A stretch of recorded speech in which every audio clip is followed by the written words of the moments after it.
नमस्कार विद्यार्थी मित्रांनो, MPSC एक्सप्लोरर या यूट्यूब चॅनल आपल्या सर्वांचं स्वागत आहे। तर मित्रांनो, आज आपण हा जो व्हिडिओ आहे हा व्हिडिओ फक्त Q&A या पद्धतीने घेणार आहोत। तर यामध्ये पहा, एक प्रश्न तुम्हाला विचारला जाईल आणि प्रश्नाच्या नंतर 5 ते 7 सेकंदाचा तुम्हाला वेळ दिला जाईल। त्यामध्ये आपण आपलं कमेंट करून उत्तर द्यायचं आहे, म्हणजे तुम्हाला तरी कळेल की नेमका तुमचा अभ्यास कुठपर्यंत चालू आहे। चला तर व्हिडिओला आपण सुरुवात करूया। भारताच्या महान्यायवादी यांना खालील कोणकोणत्या कामकाजामध्ये सहभागी होण्याचा बोलण्याचा अधिकार आहे? पर्याय ए लोकसभा, बी राज्यसभा, सी संसदेची संयुक्त बैठक आणि डी संसदेची कोणतीही समिती जरी तो त्या समितीचा सदस्य नसला तरीही। या पर्याय आहेत अ ब क ड, 2 अ ब क, 3 अ ब आणि 4 अ। तर मित्रांनो, याचं उत्तर आहे पर्याय क्रमांक 1 अ ब क ड। मित्रांनो, महान्यायवादी यांना लोकसभा, राज्यसभा, संसदेची संयुक्त बैठक तसेच संसदेची कोणतीही समिती जरी त्याचे ते अध्यक्ष नसले तरी देखील तिथे सहभागी होण्याचा आणि बोलण्याचा अधिकार आहे। परंतु मित्रांनो, त्यांना यापैकी कुठेही मतदानाचा अधिकार नसतो, ही गोष्ट लक्षात राहू द्या। खालीलपैकी कोणत्या प्रकरणात भारताच्या सर्वोच्च न्यायालयाने राज्यघटनेच्या मूलभूत संरचनेला म्हणजेच बेसिक स्ट्रक्चर ऑफ कॉन्स्टिट्यूशन बदल करता येणार नाही असा निर्णय दिला? मित्रांनो, हा खूप महत्त्वाचा प्रश्न आहे आणि यावर्षी अपेक्षित असा प्रश्न आहे। प्रश्न पुन्हा एकदा आहे का? खालीलपैकी कोणत्या प्रकरणात भारताच्या सर्वोच्च न्यायालयाने राज्यघटनेच्या मूलभूत संरचनेला म्हणजेच basic structure of the constitution यामध्ये बदल करता येणार नाही असा निर्णय दिला? पर्याय आहेत 1 शंकरी प्रसाद विरुद्ध भारत सरकार, 2 गोलकनाथ विरुद्ध पंजाब राज्य, 3 केशवानंद भारती विरुद्ध केरळ राज्य आणि 4 मिनर्वा मिल्स लिमिटेड विरुद्ध भारत सरकार। तर मित्रांनो, याचं उत्तर आहे केशवानंद भारती विरुद्ध केरळ राज्य, म्हणजेच पर्याय क्रमांक 3। मित्रांनो, अत्यंत महत्त्वाचा प्रश्न आणि येणाऱ्या सर्व परीक्षांमध्ये आणि या वर्षीच्या ग्रुप बी असो की ग्रुप सी असो यामध्ये अपेक्षित असा प्रश्न आहे, कारण नुकतंच केशवानंद भारती यांचं निधन झालं आहे, त्यामुळे यावर प्रश्न अपेक्षित आहे। बाकीच्या 2-3 खटल्याबद्दल थोडीशी माहिती सांगायची म्हटली तर मित्रांनो पहा, शंकरी प्रसाद केस हा 1951 मध्ये आलेला खटला आहे, ज्यामध्ये सुप्रीम कोर्टाने असं म्हटलं की कलम 368 ज्याला आपण घटना दुरुस्तीसाठी कलम जे म्हणतो त्यामध्ये सुप्रीम कोर्टाने असे म्हटले की कलम 368 अंतर्गत संसद मूलभूत हक्कामध्ये देखील बदल करू शकते। लक्षात ठेवा मित्रांनो, शंकरी प्रसाद खटल्यामध्ये सर्वोच्च न्यायालयाने असे म्हटले की कलम 368 अंतर्गत संसद मूलभूत हक्कामध्ये देखील बदल करू शकते। त्यानंतर गोलकनाथ खटला जो होता, गोलकनाथ खटला, त्यामध्ये 1967ला सुप्रीम कोर्टाने असा निर्णय दिला की जो त्यांनी शंकरी प्रसादमध्ये दिलता त्याच्या विरुद्ध निर्णय दिला आणि त्यात ते असे म्हटले की संसद कलम 368 अंतर्गत मूलभूत हक्कामध्ये बदल करू शकत नाही। लक्षात ठेवा मित्रांनो, गोलकनाथ खटल्यामध्ये सर्वोच्च न्यायालयाने शंकरी प्रसाद खटल्यात जो निर्णय दिला होता त्याच्या विरुद्ध निर्णय गोलकनाथ खटल्यात दिला आणि त्यात असे सांगितलं की मूलभूत हक्क हे अलौकिक आणि अरूपांतरित आहेत आणि त्यामध्ये कलम 368 अंतर्गत संसद बदल करू शकत नाही। ओके, आणि सगळ्यात महत्त्वाचा खटला आपला केशवानंद भारतीचा खटला जे आहे 1973चा, त्यामध्ये सर्वोच्च न्यायालयाने असे सांगितले की जो गोलकनाथ खटला होता त्यातील त्यांनी स्वतःचा निर्णय वापस घेतला आणि त्यात असे सांगितले की कलम 368 अंतर्गत संसद मूलभूत हक्कामध्ये देखील बदल करू शकते, परंतु त्याच वेळेस त्यांनी मूलभूत संरचनेचा सिद्धांत मांडला आणि असे सांगितले की संसद संविधानाची जी मूलभूत संरचना आहे त्यात बदल करू शकत नाही।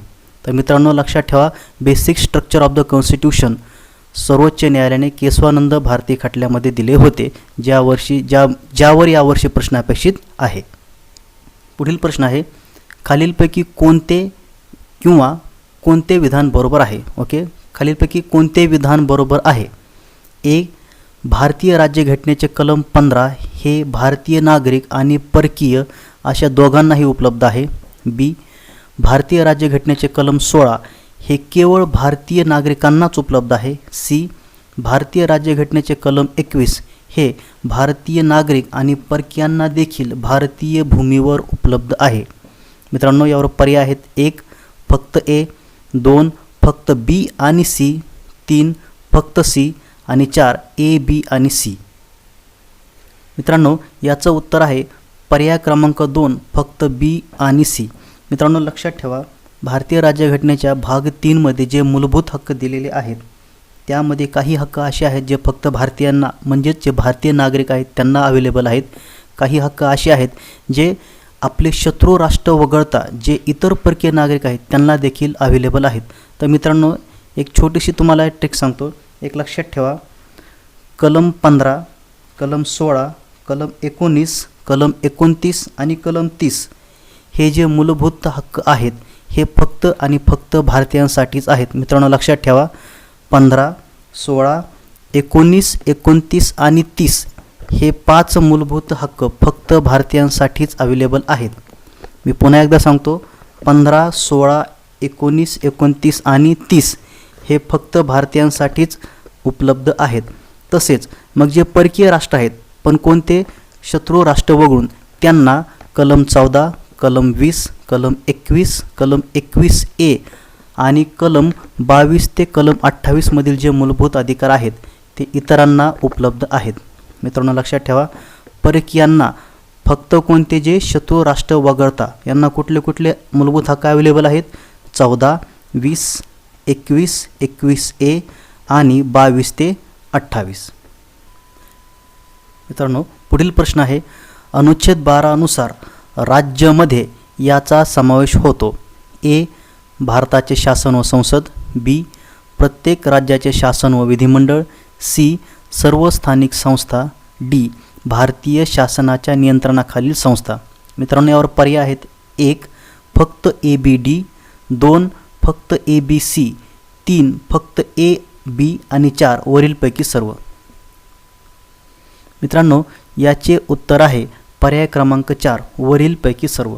मित्रांनो अनुच्छेद 12 म्हणजेच कलम 12 नुसार जे आपले भारतीय राज्यघटनेचे भाग 3 आहे ज्यात मूलभूत हक्कांची व्याख्या दिली आहे, यामध्ये राज्य या संस्थेमध्ये पुढील गोष्टींचा किंवा पुढील संस्थांचा समावेश होतो. यामध्ये भारताचे शासन व संसद म्हणजेच लोकसभा, राज्यसभा, तसेच प्रत्येक राज्याचे शासन विधिमंडळ म्हणजेच विधानसभा, विधान परिषद, सर्व स्थानिक संस्था आणि भारतीय शासनाच्या नियंत्रणाखालील संस्था ज्यामध्ये LIC, ONGC, steel authority of India limited अशा प्रकारच्या संस्थांचा देखील समावेश होतो. मित्रांनो पुढील प्रश्न आहे, जर लोकसभेचे सभापती आणि उपसभापती दोघेही उपस्थित नसतील तर संसदेच्या बैठकीच्या अध्यक्षस्थानी कोण असतात? मित्रांनो प्रश्न पुन्हा एकदा ऐका, महत्त्वाचा प्रश्न आहे. जर लोकसभेचे सभापती आणि उपसभापती दोघेही उपस्थित नसतील तर संसदेच्या बैठकीच्या अध्यक्षस्थानी कोण असतात? पर्याय आहे, 1 राज्यसभेचे अध्यक्ष, 2 राज्यसभेचे उपाध्यक्ष, 3 लोकसभेचे सर्वात ज्येष्ठ सभासद आणि 4 राष्ट्रपतींकडून नामनिर्देशित सभासद. मित्रांनो याचे उत्तर आहे पर्याय क्रमांक 2 राज्यसभेचे उपाध्यक्ष. मित्रांनो राज्यसभेचे अध्यक्ष हे आपले माननीय उपराष्ट्रपती असतात. जेव्हा हे दोघेही म्हणजेच लोकसभेचे सभापती आणि उपसभापती हे दोघेही गैरहजर असतात तर अशा वेळी राज्यसभेचे उपाध्यक्ष हे संसदेच्या बैठकीच्या अध्यक्षस्थानी असतात. संविधान अंमलात आल्यापासून 10 वर्षाच्या आत 14 वर्षाखालील सर्व मुलामुलींना मोफत व सक्तीचे शिक्षण मिळण्याची सोय झाली पाहिजे असा संविधानिक निर्देश होता. ए. मूलभूत अधिकाराचा, बी. मार्गदर्शक तत्वे, सी. मूलभूत कर्तव्याचा आणि डी. 1947च्या भारतीय स्वातंत्र्याच्या कायद्याचा. मित्रांनो यावर पर्याय आहेत, 1 अ आणि क, 2 ब आणि ड, 3 फक्त अ आणि 4 फक्त ब. मित्रांनो याचे उत्तर आहे पर्याय क्रमांक 4 फक्त ब म्हणजेच मार्गदर्शक तत्वे. मित्रांनो पुढील प्रश्न आहे, अनुच्छेद 51 हे आंतरराष्ट्रीय शांतता व सुरक्षा याबाबतचे मार्गदर्शक तत्व आहे. यामध्ये खालील कृतींचा समावेश होतो. मित्रांनो प्रश्न पुन्हा एकदा ऐका, अनुच्छेद 51 हे आंतरराष्ट्रीय शांतता व सुरक्षा याबाबतचे मार्गदर्शक तत्व आहे. यामध्ये खालील कृतींचा समावेश होतो. ए. राष्ट्रामध्ये न्यायसंगत संबंध राखणे, बी. आंतरराष्ट्रीय तंटे लवादाद्वारे मिटवण्यास प्रोत्साहन देणे, सी आंतरराष्ट्रीय कायद्यांचा आदर आणि डी गरजू राष्ट्रांना आर्थिक मदत देणे. मित्रांनो यावर पर्याय आहेत 1 अ ब आणि ड, 2 अ क ड, 3 अ ब क आणि 4 ब क ड. मित्रांनो याचे उत्तर आहे पर्याय क्रमांक 3 अ ब आणि क. मित्रांनो अनुच्छेद म्हणजेच कलम 51 या अंतर्गत जे आपले आंतरराष्ट्रीय शांतता आणि सुरक्षेचं जे मार्गदर्शक तत्व आहे यामध्ये राष्ट्रामध्ये न्यायसंगत संबंध राखणे, आंतरराष्ट्रीय तंटे लवादाद्वारे मिटवण्यास प्रोत्साहन देणे आणि आंतरराष्ट्रीय कायद्यांचा आदर करणे यांचा समावेश कलम 51 मध्ये केलेला आहे. मित्रांनो पुढील प्रश्न आहे कोणत्या कलमान्वये भारतात सर्वत्र समान नागरी कायद्याच्या निर्मितीचा प्रयत्न करेल? पर्याय आहेत 1 कलम 42, 2 कलम 44, 3 कलम 50 आणि 4 कलम 51. मित्रांनो याचे उत्तर आहे 2 कलम 44. भारतीय राज्यघटनेच्या कोणत्या कलमान्वये समान न्याय व गरिबांना मोफत कायदेशीर सहाय्य देण्याची तरतूद करण्यात आली आहे? मित्रांनो प्रश्न महत्त्वाचा आहे. भारतीय राज्यघटनेच्या कोणत्या कलमान्वये समान न्याय व गरिबांना मोफत कायदेशीर सहाय्य देण्याची तरतूद करण्यात आलेली आहे? यावर पर्याय आहेत 1 कलम 44 ए, 2 कलम 48, 3 39 ए आणि 4 कलम 48 ए. मित्रांनो याचे उत्तर आहे पर्याय क्रमांक 3 कलम 39 ए. पुढील प्रश्न आहे खालीलपैकी कोणत्या हक्कास डॉक्टर बाबासाहेब आंबेडकरांनी राज्यघटनेचे हृदय आणि आत्मा असे म्हटले आहे? मित्रांनो हा प्रश्न याआधी देखील खूप वेळेस विचारलेला आहे आणि अत्यंत महत्त्वाचा प्रश्न आहे. प्रश्न असा आहे खालीलपैकी कोणत्या हक्कास डॉक्टर बाबासाहेब आंबेडकरांनी राज्यघटनेचे हृदय आणि आत्मा असे म्हटले आहे? मित्रांनो पर्याय आहेत 1 घटनात्मक उपायांचा अधिकार, 2 धार्मिक स्वातंत्र्याचा अधिकार, 3 मालमत्तेचा अधिकार आणि 4 समतेचा अधिकार. मित्रांनो याचे उत्तर आहे 1 घटनात्मक उपायांचा अधिकार. पुढील प्रश्न आहे खालीलपैकी कोणास संसद सभासदांचा मित्र, तत्त्वज्ञ आणि मार्गदर्शक म्हणून ओळखले जाते? मित्रांनो प्रश्न पुन्हा एकदा ऐका, हा खूप महत्त्वाचा प्रश्न आहे. खालीलपैकी कोणास संसद सभासदांचा मित्र, तत्त्वज्ञ व मार्गदर्शक म्हणून ओळखले जाते? पर्याय आहेत 1 महान्यायवादी, 2 नियंत्रक व महालेखा परीक्षक, 3 महासचिव आणि 4 संसदीय कामकाज मंत्री. मित्रांनो याचे उत्तर आहे पर्याय क्रमांक 3 महासचिव. मित्रांनो महासचिव यांना संसद सभासदांचा मित्र, तत्त्वज्ञ व मार्गदर्शक म्हणून ओळखले जाते, तर नियंत्रक व महालेखा परीक्षक ज्यांना आपण कॅग असे म्हणतो यांना लोकलेखा समितीचा मित्र आणि तत्त्वज्ञ समजले जाते. पुढील प्रश्न आहे भारतीय राज्यघटनेमध्ये आंतरराष्ट्रीय शांतता आणि सुरक्षा यांचा समावेश खालीलपैकी कशात केलेला आहे? प्रश्न पुन्हा एकदा ऐका.